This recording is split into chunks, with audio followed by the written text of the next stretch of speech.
મહુવાના કોટિયા ગામની સરકારી શાળાની મહિલા શિક્ષિકા 1 વર્ષથી ગેરહાજર, કોની રહેમ દ્રષ્ટિ? મહુવા તાલુકાના કોટિયા ગામમાં 1 વર્ષ પહેલા શિક્ષિકા તરીકે ગીતાબા બબાજી ઝાલા નામની શિક્ષિકાની નિમણૂક કરવામાં આવી હતી।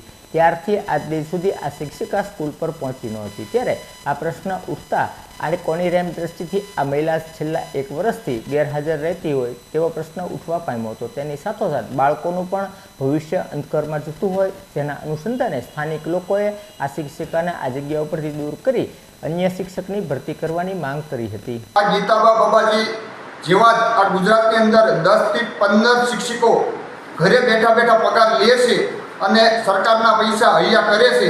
તો આજે ગુજરાત સરકારને ખાસ વિનંતી કે કહે છે કે ભણે ગુજરાત, આગળ વધે ગુજરાત, પણ એવું કાંઈ છે જ નહીં। આની અંદર તમે ખોટામાં ખોટો ભ્રષ્ટાચાર કરી અને દેશને લૂંટો એવી જ પણ દેખાઈ રહ્યું છે। એવો જ કિસ્સો આ કોટિયા ગામનો છે। જો કોટિયા ગામમાંથી આ ગીતાબા બબાજીને દૂર કરવામાં નહીં આવે અને અહીંથી બીજી જગ્યા ભરવામાં નહીં આવે તો અમે 25/8/2024ના દિવસે કોટિયા નિશાળની તાળાબંધી કરશું અને એની જે કાંઈ ઘટનાઓ બને એની તમામ જવાબદાર અધિકારીઓની રહેશે।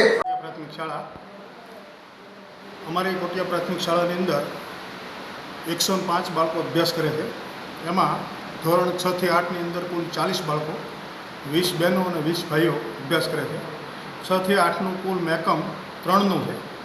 3 સામે અત્યારે હાલ કામ કરતા 2 શિક્ષકો છે। ગીતાબેન બબાજી ઝાલાનો ઓર્ડર કોટિયા પ્રાથમિક શાળામાં વહીવટી ઓર્ડર ઓપી કેમ્પની અંદર પોતે કેમ્પમાં હાજર નથી રહ્યા, પરંતુ વહીવટ વિભાગ દ્વારા એમનો ઓર્ડર કોટિયા પ્રાથમિક શાળામાં ગણિત વિજ્ઞાનના શિક્ષક તરીકે થયેલો છે। ગીતાબેન બબાજી ઝાલા કોટિયા પ્રાથમિક શાળાની અંદર હાજર થયા નથી, અહીંયા આવ્યા પણ નથી, પરંતુ એમનો ઓર્ડર અહીં થવાથી તાલુકા લેવલેથી કે જિલ્લા લેવલેથી એમની જગ્યા ગણિત વિજ્ઞાનની છે એ કોટિયા પ્રાથમિક શાળાના સેટઅપમાં ગણીને ભરેલી બતાવવામાં આવે છે।